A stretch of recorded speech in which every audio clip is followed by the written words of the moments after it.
پس اگر این ویدیو شما رو پیدا کرده، اگر اصلا سابسکرایبر این کانال نیستید یا به صورت خیلی رندوم این ویدیو رو دیدین یا حتی سابسکرایبر این کانال هم هستید ولی تمام ویدیوهای من به شما نشون داده نمیشه و اگر این ویدیو رو دیدین به احتمال خیلی زیاد آماده اید در درونتون که از فشارهای زیادی که روتون هست دست بکشید و شروع بکنید که یک زندگی آرومتر و روشنتری رو تجربه بکنید. هر چقدر کمتر سعی بکنید کارها رو به زور جلو ببرید، بیشتر انرژی درونتون و استعدادهای طبیعی که در درونتون نهاده شده دیده میشن و به احتمال خیلی زیاد احساس خوشبختی بیشتری میکنید. این ویدیو یک ویدیویی هستش که اولا برای همه نیست. اصلا همه قرار نیست این ویدیو رو متوجه بشن. چرا؟ چون ما به نسبت سطح آگاهی که درش قرار داریم یه سری چیزها رو متوجه میشیم. اگر که من در سطح آگاهی لول 6 باشم، چیزهایی که در این لول و زیر این لول قرار دارن رو متوجه میشم. ولی اگر من در لول 6 یک موضوعی که در لول 10 قرار داره رو متوجه نمیشم. اگر این ویدیو یه دفعه جلوی چشمتون اومده، این ویدیو برای شما یک تلنگر هست از خود برترتون، از انرژی هایی که در کائنات وجود دارن برای اینکه شما به احتمال زیاد در جایی از زندگیتون هستید که باید این پیام رو میشنیدین و بعد از شنیدن این پیام از همه مهمتر میتونید درکش بکنید برای اینکه به احتمال خیلی زیاد در این مسیر قرار داشتید و الان سطح آگاهیتون به درجه‌ای رسیده که آماده شنیدن و جذبش هستید. شاید تا الان سعی می‌کردید یه جوری رفتار بکنید که شما رو اون رفتاره به اون چیزهایی که می‌خواید برسونه. شاید تا الان فکر می‌کردید که من اگر خودم رو مجبور بکنم به انجام این کار، مجبور بکنم به پوشیدن فلان لباس، مجبور بکنم به تظاهر، مجبور بکنم به یک رفتار خاص، اون چیزهایی که فکر می‌کنم برام خوبن توی زندگیم ظاهر میشن. ولی امروز قرار این رو یاد بگیریم و یا حتی بهش فکر بکنیم که شاید من باید اون اجباره رو کنار بذارم برای اینکه خیلی از ماها زندگی رو اونجوری که واقعا هست و اونجوری که واقعیت زندگیمون هست تجربهش نمی کنیم، برای اینکه یک جنگ درونی در ما وجود داره. شما فکر میکنید اگر فلان اتفاق به فلان نوعی که توی زندگی من هست بیفته، اون چیزی هست که ما رو هدایت میکنه به سمت اون زندگی بهتری که توی زندگی خودمون برای خودمون ساختیم. یه چیزی که فکر من رو خیلی مشغول کرده، یا بهتر بگم ماهای قبل بهش خیلی زیاد فکر میکردم و الان خیلی کمتر، شاید به صلح رسیدم با درونم، این هستش که از کجا معلوم اون چیزی که من فکر میکنم واقعا برام خوبه. من یکی از اون آدم‌هایی هستم که با تئوری جهان‌های موازی خیلی موافقم. یه چند باری هم به طور خلاصه باهاتون صحبت کردم. رفتارهای شما و انتخاب‌های شما رو به یک ورژن از برای مثال 10 تا ورژنی که شما میتونستین توی این دنیا تجربه بکنید میرسونن. اگر من فکر میکنم یه رفتار خوبه، اون رفتار منو به یک جایی میرسونه که فقط با انجام دادن اون رفتاره میتونستم بهش برسم. ولی از کجا معلوم که یک ورژن دیگه ای از من وجود نداشته باشه که یک کار دیگه ای الان داره انجام میده و 100 پله جلوتر از من توی زندگی و 1000 برابر احساس بهتری داره نسبت به منی که دارم کاری رو انجام میدم که فکر میکنم درسته. اگر این ویدیو شما رو پیدا کرده و دارید الان این ویدیو رو میبینید، این به این معنی هست که قرار یاد بگیرید از اون جنگ درونی که همیشه تجربهش کردید دست بکشید. و امروز این رو با هم یاد میگیریم که به این فکر بکنیم ما واقعا چی میخوایم و چطوری میتونیم خواستمون رو با آرامش بیشتری به دست بیاریم. چطوری میتونیم خواستمون رو از یک منتالیتی و سطح فکر آروم و با ثبات به دست بیاریم بدون اینکه با دنیا بجنگیم، بدون اینکه با وجود خودمون بجنگیم. خیلی از ماها خیلی وقتها کارهایی که انجام میدیم با خود برترمون، با ذات درونیمون متضاده. یعنی اینکه شما خیلی وقتا احساس میکنید که من برای اینکه به یک جایی برسم باید فلان کار رو انجام بدم، ولی اون فلان کاره اصلا انگار من نیستم. اینجا 2 تا اتفاق میفته، 2 تا احتمال وجود داره. یکی این که ذهن شما به چیزهای قبلی عادت داره و اجازه نمیده که شما یه چیز جدید رو تجربه بکنید، یک کار جدید رو تجربه بکنید، یک فعالیت جدید رو آغاز بکنید، برای این که به اون جهنم گذشته هنوز عادت داره و نمیذاره شما پیشرفت بکنید، مثل شروع کردن باشگاه برای مثال. و یا اینکه تو به اجبار خودت میخوای یه چیزی رو به دست بیاری و یه کاری رو انجام بدی که حتی نمیدونی برات خوب هست یا نه، و چون با ذات درونی خودت این کار خیلی متفاوت هست، برای اینه که ذهن تو به این دائم داره فکر میکنی که شاید اصلا درست نیست این کار. چطوری میشه این رو فهمید؟ اینکه با خودتون صادق باشید، اینکه بگید آیا من واقعا تنبلم که نمیخوام فلان کار رو انجام بدم، یا اینکه نه، من آدم تنبلی نیستم، آدم تلاشگری هستم، آدمیم که میخوام زندگیم بهتر بشه، ولی در درونم یه چیزی وجود داره که به من داره میگه کاری که میکنی اشتباهه. و اینجا میتونید فرق این 2 تا موضوع رو بفهمید که آیا تو واقعا تنبلی و ذهنت نمیخواد تو یک شرایط جدیدی رو تجربه بکنی، و یا اینکه نه، گوهر وجود تو با اون کاری که میخوای انجام بدی اینقدر متفاوت هست، اینقدر در تضاده که تو داری تجربه جدید رو به خودت اجبار میکنی تا به دستش بیاری. مسلماً من همه چیز رو راجع به زندگی شما نمیدونم، ولی اگر الان این ویدیو رو دیدید و تا اینجا این ویدیو رو فهمیدید، برای اینکه چیزهایی که دارم توی این ویدیو میگم یه لول بالاتر هست از چیزهایی که همیشه تو ویدیوهای قبلی بهتون گفتم، و از این به بعد قرار این کار رو بکنم، یعنی قرار این کانال 2 بعدی یا 3 بعدی بشه، برای اینکه آدمهایی رو میخوام اینجا داشته باشم که از نظر آگاهی یه پله بالاترن، یه لول بالاتری قرار دارن، و حتی اگر یک چیزهایی خیلی براشون باز نمیشه و گنگه، باز هم میتونن درکش بکنن، چون یه جایی توی زندگی تجربهش کردن.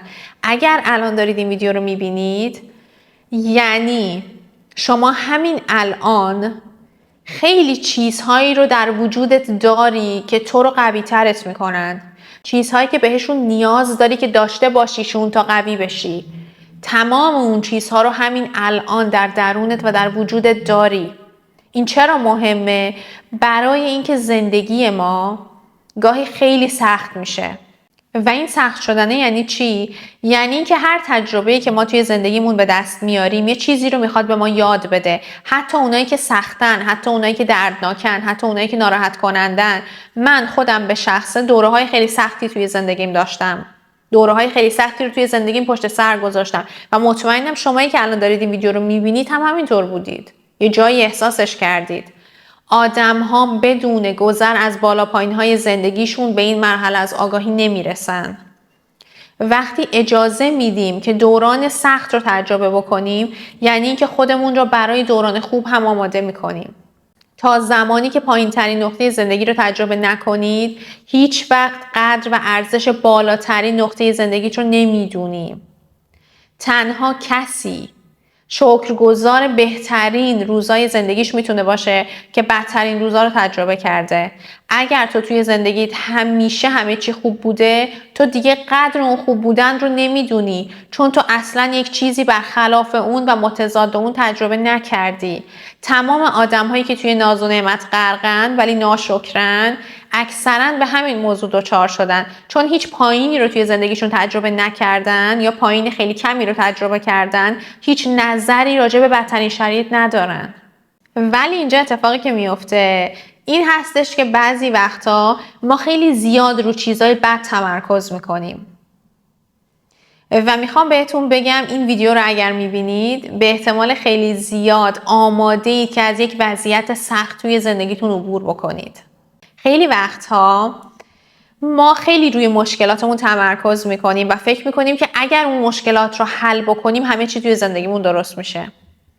ولی چیزی که من به شخصه توی زندگیم یاد گرفتم اینه که هر چیزی که روش تمرکز بکنیم فقط بزرگترش کردیم و اصلا حلش نکردیم. اگر همش به یک مشکل فکر بکنید، اون مشکل دوباره و دوباره و دوباره توی زندگی ما برمیگرده و خودش رو یه جایی نشون میده. اگر میخوای چیزی توی زندگی تغییر بکنه، فقط به اندازه‌ای بهش توجه کن که بفهمیش و بعد یه تصمیم جدید براش بگیر.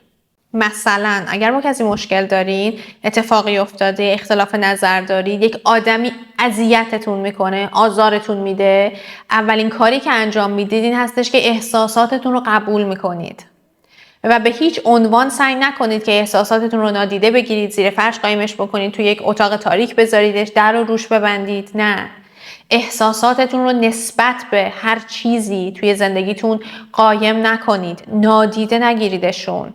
یا اینکه بلا فاصله سعی نکنید که همه چیزی رو توی ذهنتون مرتب بکنید، اینکه من نباید اینجوری رفتار بکنم، من چقدر آدم بدیم که همچین حسی رو دارم. نه، فقط احساساتتون رو همونطوری که هستن قبول بکنید و ببینید که آیا واقعا توی این تجربه‌ای که به دست آوردین، از این آدمه، از این شرایطه، از این موقعیته، طرف مقابل رو مقصر میدونی یا نه؟ چون اگر طرف مقابل رو مقصر میدونی، این معمولاً به این معنا هست که فکر میکنی خوشبختی تو، حال خوب تو به رفتارهای اون آدم بستگی داره. به جای مقصر کردن آدمه، بعد از این که احساساتت رو دیدی، ازشون آگاه شدی، معمولا باید از خودت بپرسی که چه چیزی در من وجود داشت؟ چرا این وضعیت احساسی رو تجربه کردم؟ این وضعیت چه چیزی رو توی من بیدار میکنه؟ وقتی این کارو میکنید، آگاه میشید از اینکه چقدر از توجه و آگاهیمون و احساساتمون متمرکز شده روی طرف مقابل. اگر فکر میکنید که فلان کس باید فلان کار رو انجام بده یا چرا فلانی فلان کار رو انجام نمیده، برای انجام ندادنش حال من خوب نیست، یا اگر این کار رو میکرد حال من بهتر میشد، باید به این درک برسید که این احساسه اون چیزی که در درونتون از طرف مقابل نیومده، از یک چیزی در وجود خود تو اومده، از یک کمبودی در وجود خود تو اومده. چون هر پاسخ بیرونی که چیزی رو در شما تحریک میکنه، به یک سیستم یا الگویی در درون خود شما وصله و با تغییر اون الگوی درونی شما میتونید واقعا زندگیتون رو تغییر بدید. با تغییر این الگوهای درونیه که میتونید اگر دوباره با شخص مشابه یا وضعیت مشابه یا شرایط مشابه روبرو شدید، دیگه وارد اون تله قبلی نشید و دیگه احساسات قدیم رو نداشته باشید و دیگه چیزی شبیه به اون تجربه رو وارد زندگیتون نکنید یا توی زندگیتون جذب نکنید. چون اون الگوی قدیمی که توی ذهنتون بوده از بین رفته و دیگه شما تجربیات مشابه رو به دست نمیارید. پس وقتی با یه تجربه یا یک آدم یا یک شرایطی روبرو میشید که متفاوت هست، که دوستش ندارید، که آزارمون میده، به جای اینکه نسبت بهش واکنش داشته باشیم، باید فقط به عنوان شخص سوم نگاهش بکنیم. باید فقط متوجهش بشیم. چون اون آگاهیه همون میزان کمی از درد و رنج ناراحتیه که ما رو به درونمون برمیگردونه و باعث میشه که الگوهای رفتاریمون رو تغییر بدیم و خودمون رو در وضعیت یا موقعیت کاملا متفاوتی پیدا بکنیم. برای همین گفتم که اگر میخوای چیزی توی زندگی تغییر بکنه، فقط به اندازه‌ای بهش توجه بکن که بفهمیش و بعد یه تصمیم جدید براش بگیر. دوباره میگم این جمله رو برای اینکه خیلی جمله خوبیه. اگر میخوای چیزی توی زندگی تغییر بکنه، فقط به اندازه‌ای بهش توجه بکن که بفهمیش و بعد یه تصمیم جدید بگیر. اصلا بنویسیدش تو کامنت برای اینکه خیلی جمله خوبیه. برای اینکه اصلا دیدتون رو نسبت به کل زندگی عوض میکنه. بعد از اینکه احساساتتون رو حس کردید، از خودتون بپرسید که چرا این وضعیت، این احساسه در من بیدار شده. این واقعا در مورد طرف مقابله، این واقعا درباره شرایط طرف مقابله، یا یک چیزی در درون من هست که این سیگنال جذبش شده. گیرنده من اون سیگنال رو دریافت کرده. وقتی از واکنش نشون دادن دست برمی‌داریم و شروع میکنیم به مشاهده کردن شرایط، قدرت پیدا میکنیم و نیازی نیست که دنیا تغییر بکنه تا شما احساس قدرت و ثبات بکنید توی زندگیت. این قدرت درونی هست که در همه ما وجود داره که بهمون کمک میکنه که هر چیزی که پیش میاد رو بدون از دست دادن آرامشمون مدیریت کنیم. هر چقدر که کمتر انرژیتون رو صرف درست کردن دنیا، آدم‌ها، شرایط و موقعیت‌ها، نمیدونم روابط، هر اون چیزی که در اطرافتون داره اتفاق میفته بکنید و بیشتر روی فهمیدن و بهبود خودتون تمرکز بکنید، بیشتر میتونید زندگی که واقعا میخواین رو بسازید. هر چقدر که کمتر زور و اجبار رو توی زندگیتون بیارید، به همون میزان خیلی راحت‌تر خیلی از چیزهایی که میخواین، خیلی از اتفاقاتی که میخواین رو توی زندگیتون تجربه میکنید. خیلی از چیزهایی که ما میخوایم باهاشون به زور مقابله بکنیم، فقط یک خلأ درونی در ما هستن و ما چون روی اون خلأ تمرکز میکنیم داریم بزرگترش میکنیم و بعد اهرم زور و اجبار رو به کار میگیریم که بخوایم اون مشکل رو حلش بکنیم و ما اصلا مشکلی رو حل نمی کنیم. ما فقط داریم اون خلأ رو، اون نبودن رو توی زندگیمون بزرگتر و بزرگتر می کنیم. برای همین هست که خیلیاتون تجربه کردید که برای مثال الان توی رابطه عاطفی نیستید ولی میخواین توی یک رابطه عاطفی باشید، هی تلاش میکنید، آدم‌های مختلف رو ملاقات میکنید، به زور میخواین یک کسی رو وارد زندگیتون بکنید، توی اینستاگرام میچرخید، یک زور و اجباری پشتشه، هر دری رو میزنید که یک آدمی رو پیدا بکنید، آدم‌های متفاوتی رو هم پیدا میکنید ولی یکی از یکی افتضاح‌تر. چرا؟ چون تو داری به زور یک چیزی رو میخوای وارد زندگیت بکنی، چون تو داری به زور یک اتفاق رو جذب میکنی، به زور خودت، چون دنبال یک نتیجه هستی، نتیجه‌ای که از خلأ درونیت اومده، چون تو اگر احساس خوب بودن و خوشحال بودن با خودت میکردی دیگه خلأ نبود یک آدم رو تجربه نمیکنی. اگر خلأ نبود یک کسی رو توی زندگی تجربه نکنی، دنبال هر کسی نمیدوی که باهاش وارد رابطه بشی که شاید از بین 100 نفر 1 نفر 50% خوب باشه. چرا گفتم وقتی که تنهایی وارد رابطه نشو؟ دقیقا همین تئوری هست و خب خیلی ها متوجهش نمیشن. وقتی که احساس کردی به پول نیاز داری، اصلا زمان مناسبی نیست که بخوای پول زیادتری به دست بیاری. اصلا نباید دنبال مدیتیشن و عبارت تأکیدی بری. چرا؟ چون تو وقتی یه چیزی رو احساس میکنی متضاد اون رو هم احساس میکنی و چون خود اون موضوع توی زندگیت نیست، متضادش توی زندگیت بزرگتر و پررنگتر میشه.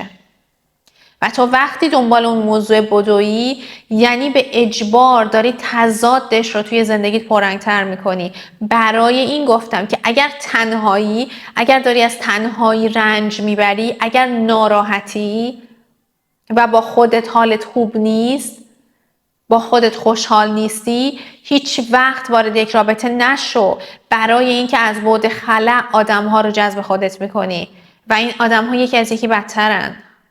اگر در درون دیوانه‌وار احساس نیاز میکنی که اینقدر مقدار پول رو داشته باشی، تو تا زمانی که خودت رو آروم نکنی و ذهنیت فراوانی رو در خودت ایجاد نکنی و شکرگزار داشته های الانت نباشی، اگر بخوای دنبال پول بدویی، یعنی تو با ذات درونیت که فراوانی هست در تضادی. درون تو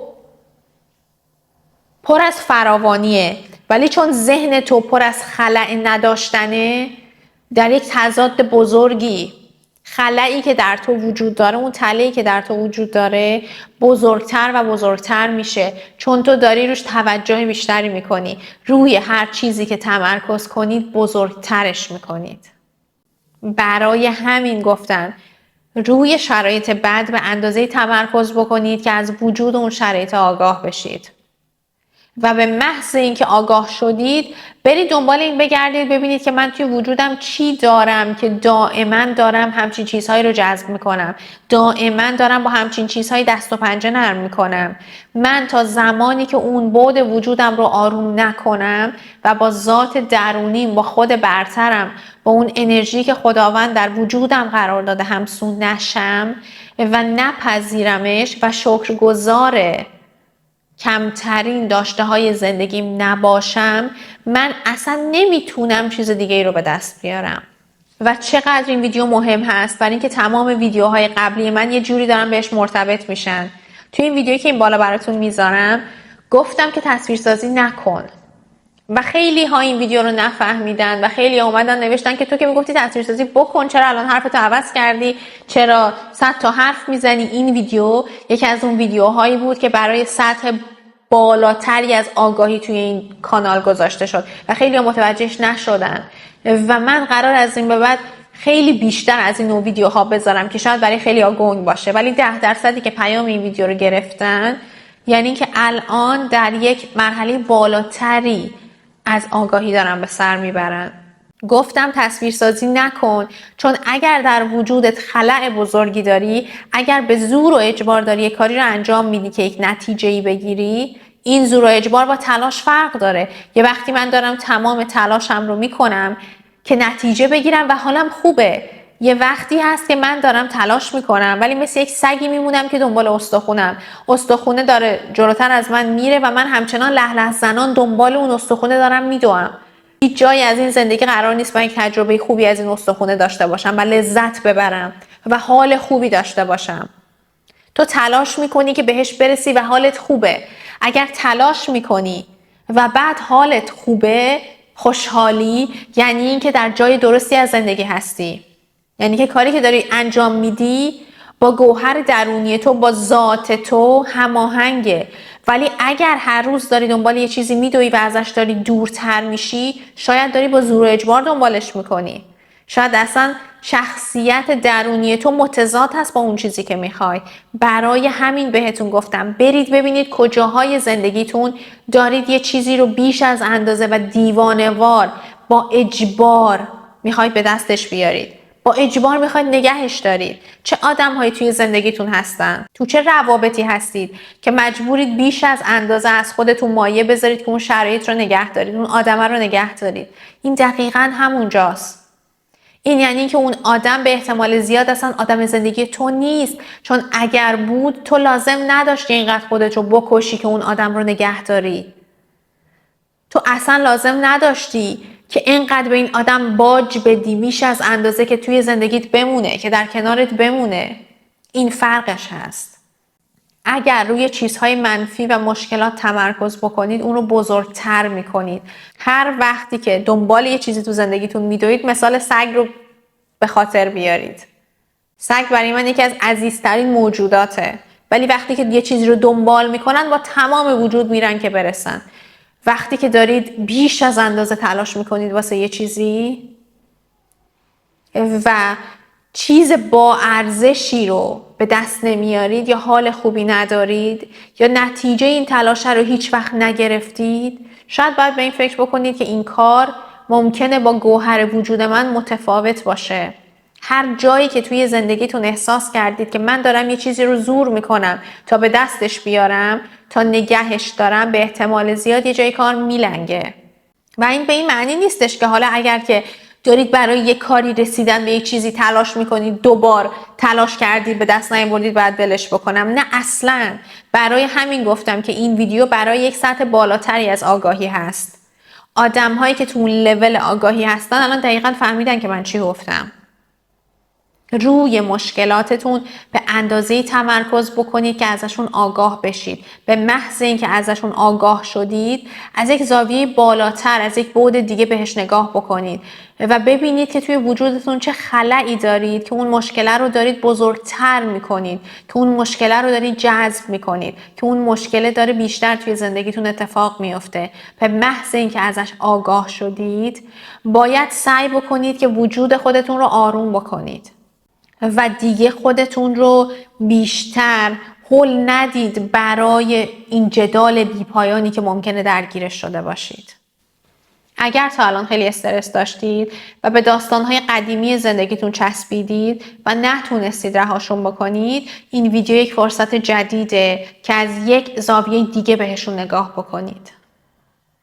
و یادتون باشه که مهمترین چیز اینه که چطوری احساس میکنید و چطوری واکنش نشون میدید.